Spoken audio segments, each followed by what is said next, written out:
Hi friends, welcome to study with Hanshik. Please subscribe this channel. Telangana TET మరియు DSC ప్రత్యేకం. Telangana TET మరియు DSC social material మా యాప్లో available ఉంది.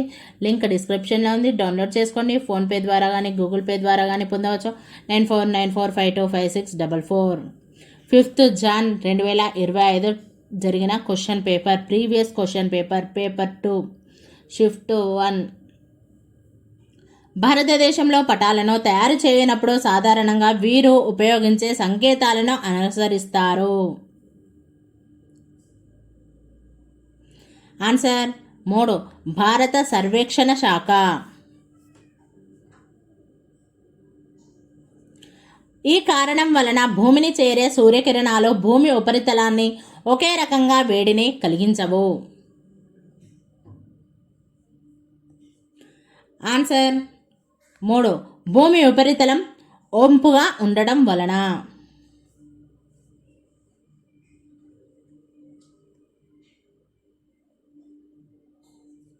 కొరియాలిస్ ప్రభావం దీనికి కారణమవుతుంది.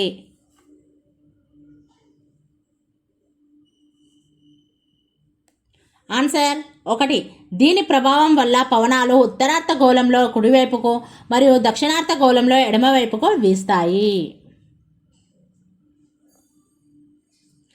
థార్ ఎడారికి సంబంధించి సరికాని స్టేట్మెంట్ను గుర్తించండి.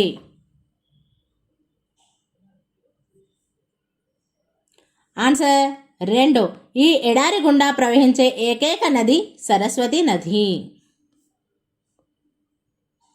కింది వాటిలో వాతావరణం అనే దాన్ని సరిగ్గా వివరించే స్టేట్మెంట్ ఏది?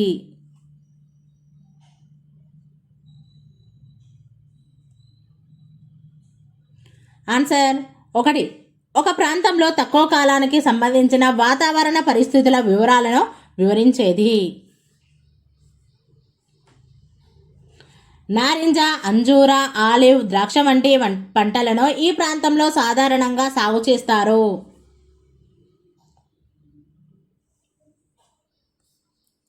ఆన్సర్ 2 మధ్యధరా వృక్షజాల ప్రాంతం. భూమధ్య రేఖ క్రింది దేశాలలో ఒకదాని గుండా వెళ్ళడం లేదు.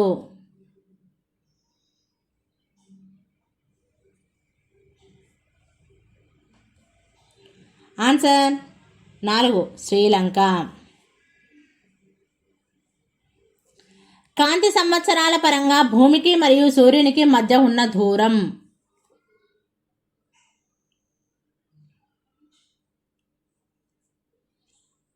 ఆన్సర్ 3 8.311 నిమిషాలు.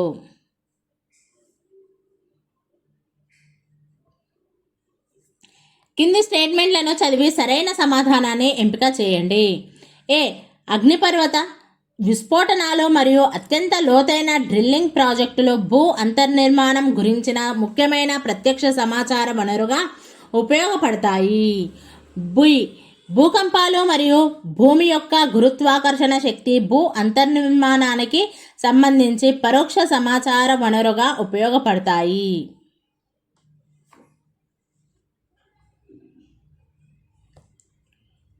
ఆన్సర్ 1 A, B 2 సరైనవే. మధ్య ఉన్నత భూముల యొక్క తూర్పు వైపు విస్తరణను స్థానికంగా ఈ విధంగా పిలుస్తారు.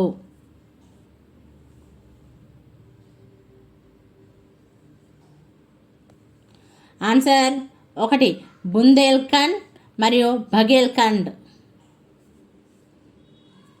భారత ద్వీపకల్ప పీఠభూమి ప్రధానంగా ఈ శిలలతో కూర్చబడి ఉంది.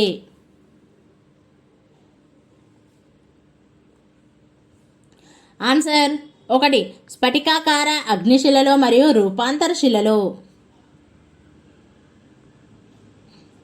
పత్తి పంటకు సంబంధించి సరికాని స్టేట్మెంట్ను గుర్తించండి.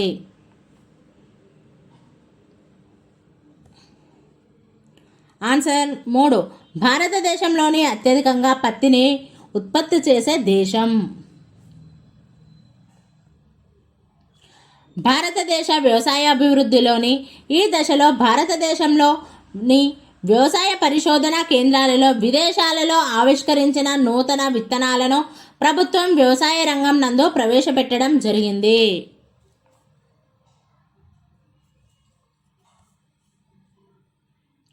ఆన్సర్ 2, రెండవ దశ. నేషనల్ అల్యూమినియం కంపెనీ లిమిటెడ్ భారతదేశంలోని ఈ రాష్ట్రంలో ఉంది? ఆన్సర్ ఒడిషా. హిమాలయ పర్వతాల కారణంగా భారతదేశంలోని ఈ మైదానాలు తీవ్రమైన చలికాలంలో మధ్య ఆసియా నుండి వీచే చల్లని గాలుల నుండి రక్షించబడతాయి.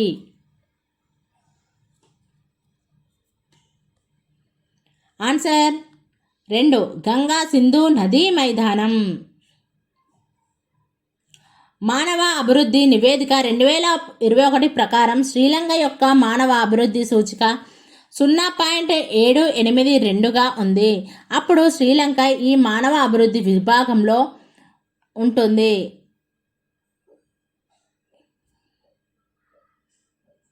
ఆన్సర్ 2, అధిక మానవ అభివృద్ధి. హిట్లర్ను సంతృప్తిపరచడం అనే విధానాన్ని అవలంబించిన దేశాలు?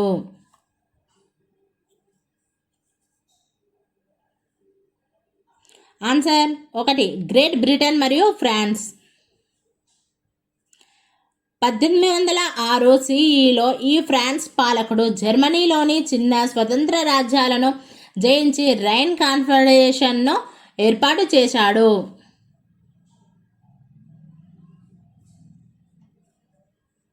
Answer 2, Napoleon బొనపార్టే.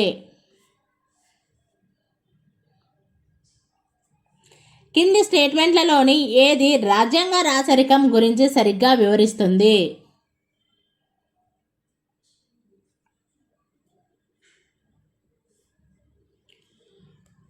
ఆన్సర్ 1, రాజు యొక్క అధికారం పార్లమెంటు ద్వారా మంజూరు చేయబడింది కానీ దైవిక హక్కు కాదు. 18వ శతాబ్దం మధ్య నాటికి ఇంగ్లాండ్ మరియు ఇతర ఐరోపా దేశాలు ఉత్తర అమెరికాలోని ఈ భాగంలో తమ కాలనీలను ఏర్పాటు చేసుకున్నాయి.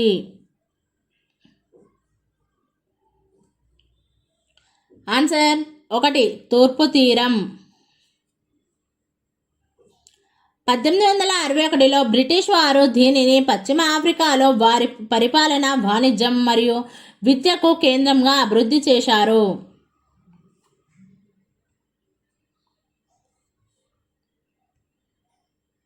Answer 2, Lagos. 5వ శతాబ్దపు ప్రారంభంలో ఫాహియాన్ భారతదేశానికి రావడానికి గల ప్రధాన ఉద్దేశం?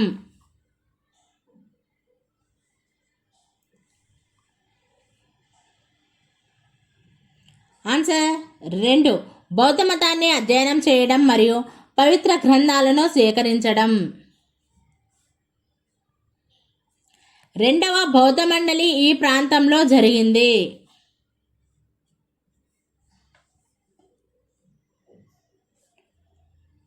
ఆన్సర్ 3, వైశాలి.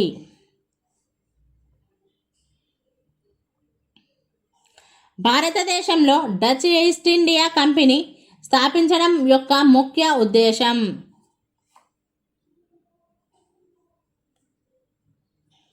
ఆన్సర్ 2, సుగంధ ద్రవ్యాల వ్యాపారం చేయడం. శివాజీ మహారాజ్తో సంబంధం ఉన్న ప్రసిద్ధి చెందిన కోట?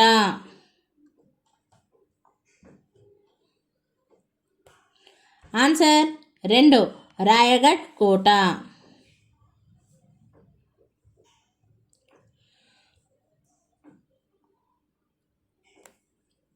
మహమ్మద్ బిన్ తుగ్లక్ పరిపాలనకు సంబంధించి అతిపెద్ద వైఫల్యం?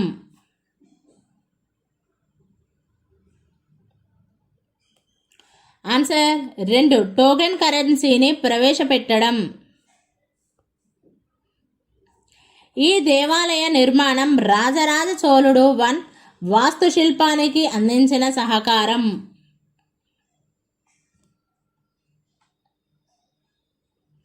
ఆన్సర్ 1, బృహదీశ్వర దేవాలయం.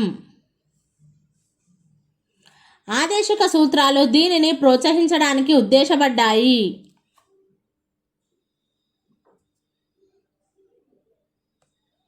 ఆన్సర్ 2 సామాజిక న్యాయం.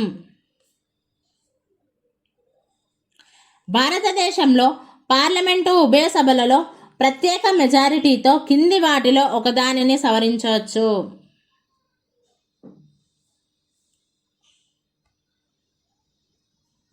ఆన్సర్ 1 భారత రాజ్యాంగంలో పొందుపరచబడిన ప్రాథమిక హక్కులు.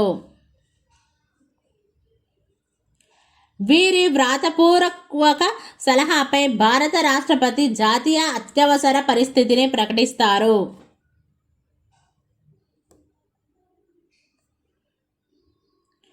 ఆన్సర్ 3 కేంద్ర మంత్రి మండలి.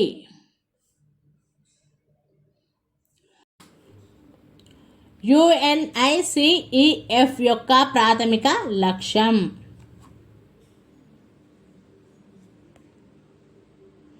ఆన్సర్ 3 బాలల హక్కులకు మరియు సంక్షేమానికి మద్దతు ఇవ్వడం.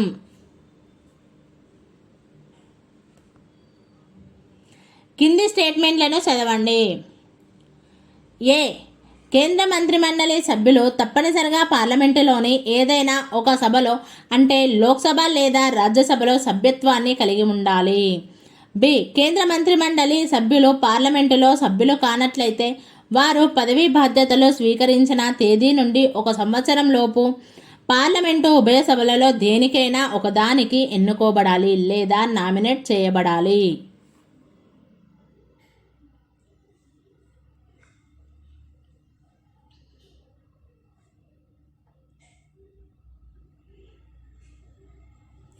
ఆన్సర్ 3 ఏ సరైనది మరియు బి సరికాదు.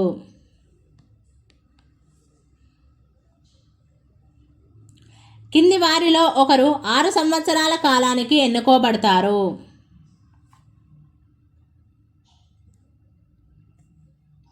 ఆన్సర్ 2 రాజ్యసభ సభ్యుడు. బిల్లులకు సంబంధించి సరైన స్టేట్మెంట్ను గుర్తించండి.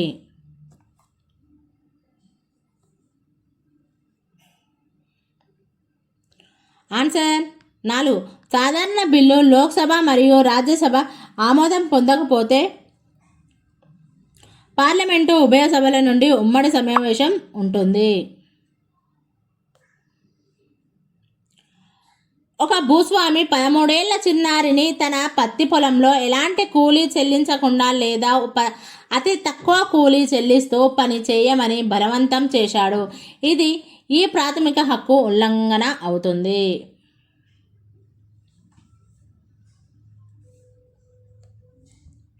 ఆన్సర్ 3 పీడనాన్ని నిరోధించే హక్కు. ఫిబ్రవరి 3, 2010న శ్రీకృష్ణ కమిటీ దీని కొరకు నియమించబడింది.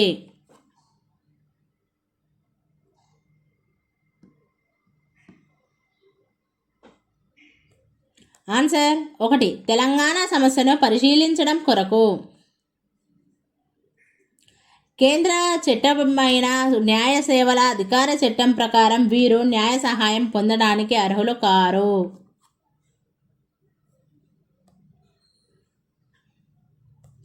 ఆన్సర్ 2 వెనుకబడిన తరగతులకు చెందిన పౌరులందరూ.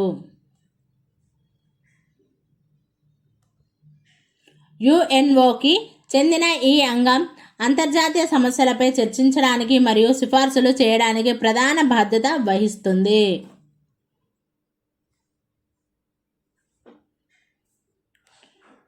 ఆన్సర్ 2 సాధారణ సభ. డిమాండ్ డిపాజిట్లు అనే పదాన్ని ఖచ్చితంగా వివరించే స్టేట్మెంట్ను గుర్తించండి. ఆన్సర్ 2 అవి కరెన్సీ నోట్లలా పనిచేస్తాయి. బ్యాంకులు ఈ కింది విధంగా తమ వద్ద ఉన్న కొద్దిపాటి నగదుతో మాత్రమే పనిచేస్తాయి. ఆన్సర్ 4 రోజులో కొంతమంది డిపాజిటర్లు మాత్రమే నగదును ఉపసంహరణ చేసుకుంటారు అని ఊహించడం ద్వారా. క్రింది వాటిలో ఒకటి బ్యాంకులకు వచ్చే ప్రధాన ఆదాయ వనరు కాదు.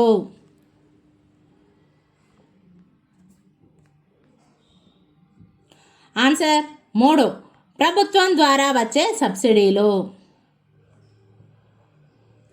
ఈ రకమైన ధరల సూచికలో అన్ని మూలధన మరియు వినియోగ వస్తువులు రెండూ ఉంటాయి.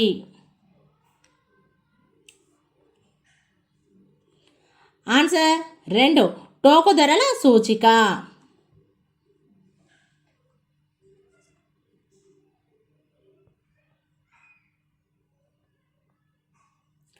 కింది వాటిలో ప్రారంభ కరెన్సీ వ్యవస్థలో స్వర్ణకారుల పాత్రను గుర్తించండి.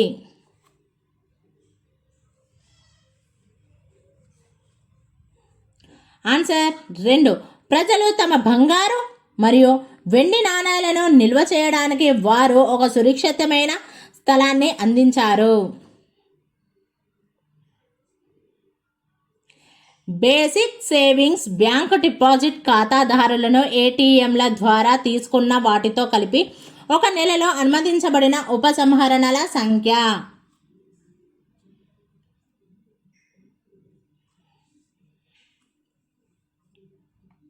ఆన్సర్ 1 గరిష్టంగా 4 ఉపసంహరణలు అనుమతించబడతాయి.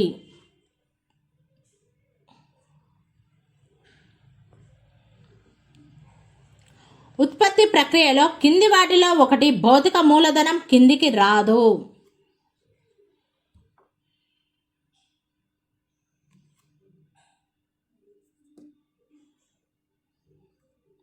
ఆన్సర్ 4 నేతకారులు ఉపయోగించే నూలు. కింది వాటిలో ఏది సంతానోత్పత్తి రేట్ అనే పదాన్ని ఉత్తమంగా వివరిస్తుంది? ఆన్సర్ 2 ఒక స్త్రీకి ఆమె జీవితకాలంలో జన్మించిన పిల్లల సగటు సంఖ్య. కింది వాటిలో ఏది రాయితీలు అనే పదాన్ని ఉత్తమంగా వివరిస్తుంది?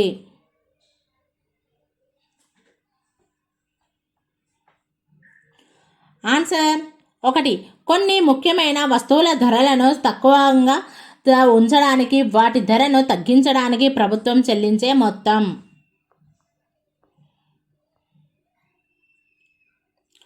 ఒక ప్రభుత్వ ఉద్యోగి అతని జీతం ఆధారంగా ప్రభుత్వానికి రూపాయలు 4 లక్షల పన్ను చెల్లించాడు. ఆ ఉద్యోగి చెల్లించిన పన్ను ఈ పన్ను రకం కిందికి వస్తుంది.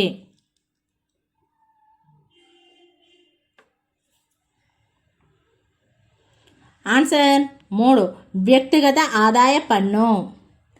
Thank you friends. ఈ వీడియో కనుక నచ్చినట్లయితే లైక్ చేయండి, షేర్ చేయండి, కామెంట్ చేయండి, సబ్స్క్రైబ్ చేయండి ఫ్రెండ్స్.